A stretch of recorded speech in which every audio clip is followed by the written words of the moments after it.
સુરત જાય.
ધરમભાઈ, આજે આપ એ ડિવિઝન ખાતે આવ્યા છો, ક્ષત્રિય સમાજના આગેવાનો બધા આવ્યા છે, શું છે વિગત?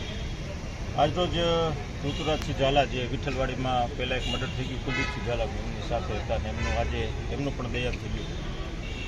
એટલે એ બાબતે એ કેસની તપાસ યોગ્ય થાય અને પ્રોપર થાય, ક્યાંય કોઈ બચી ન જાય, ક્યાંય કોઈ છૂટી ન જાય, એ માટેથી આજે અમે રજૂઆત કરવા આવ્યા હતા.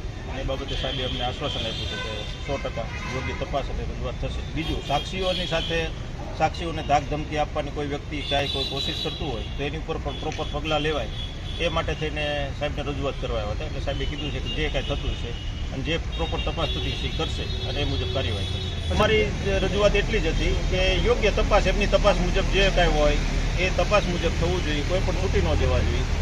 અને જે આ બેન છે એમણે અને જે કોઈ બીજી વસ્તુ છે, અત્યારે સાક્ષીઓને ત્યાં ધાક ધમકાવવાના 2-4 પ્રશ્નો થયા છે, એટલે એ મુદ્દે અમે રજૂઆત કરવા આવ્યા હતા કે હજી કેસ ચાલુ છે, હજી પ્રોપર તપાસ ચાલુ છે, ત્યાં સુધીમાં જો સાક્ષીઓને ધમકાવવામાં આવતા હોય તો એ વાત વ્યાજબી નહીં.